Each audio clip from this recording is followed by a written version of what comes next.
quivered, but my throat could only make incoherent sounds. That's when the doorknob started to turn, the locks disengaging as if by magic. Slowly, the door had creaked open. Hello everybody, I'm the Rubber. Today, we bring you The Visitor. The following incident happened last Friday night. I was writing an email in my study room when I heard a strange noise in the kitchen. I became distracted when I heard sounds emanating from the kitchen, but I dismissed it at first. After all, the house I resided in was very old, so I often hear some noises. Another 5 minutes had passed. I heard the sound again. This time, it was some sort of clicking noise. I started to sweat. Then it was the sound of the back door being open. I grabbed my revolver from my desk, got out of my chair, and discreetly walked out of my study room. I tiptoed into the hallway. I was surrounded by darkness, but what frightened me the most was as if I saw a man, wrapped in a shroud, lurking in my house. But that's when I realized the darkness also worked to my advantage. I knew my house very well, and I can walk with my eyes closed, so I didn't feel the need to switch the lights on, because if there was really someone in my house, I want to catch him before he finds me. As I walked down the hallway, I listened carefully, but only heard silence. Was I imagining things? While pondering this, I heard a delicate padding sound coming from the kitchen. It didn't sound anything like shoes or boots. Was it possible that whoever was in my house took their shoes off? It sounded like the footsteps of a child or a large dog. "Hello?" I shouted out to no one in particular. I whispered to myself to calm myself down. "I have a gun in my hand, and the police are on the way," I yelled again. What was I thinking? I should have called the police before I came out of my study room. Ugh. I made my way to the kitchen, entered slowly, only to find that I was the only one in the kitchen. Everything seemed to be in place. But when I switched on the lights, I struggled to stop myself from screaming. The back door, which was double locked by me 2 hours earlier, was wide open. Fueling my horror was the fact that 2 pairs of barefooted muddy prints led towards the stairway. I quietly shut the door. I really hope no one's in the house with me, I thought to myself as my heart pounded a mile a minute. And if someone did get in, how were they able to unlock the doors from the outside? As I followed the footprints, I overheard a muffled voice coming from upstairs. Someone was inside my bedroom. I did my best to calm my nerves. I had to be objective here.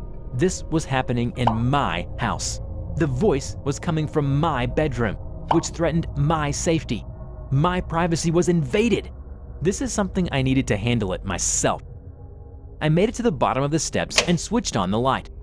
"Show yourself!" I screamed. No response.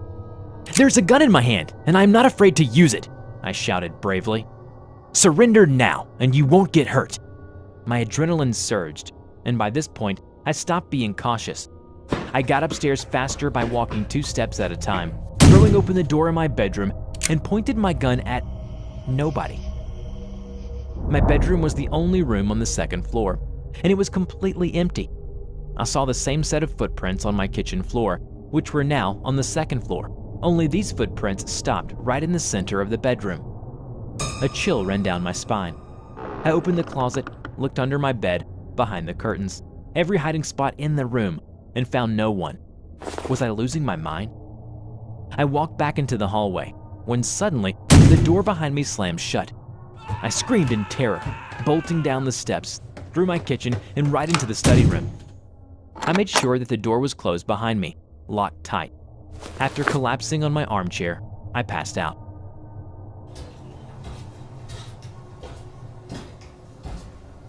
I was awoken by footsteps walking down the steps, through my kitchen, and towards the study room's door. And the door lock seems to have no ability in stopping this unknown thing. My eyes were focused on the knob, waiting for it to turn. My blood ran cold again. I heard a creepy voice came out on the other side of the door. There was a voice whispering in the hallway. The voice sounded like it belonged to a dead person. My heart was ready to burst out of my chest.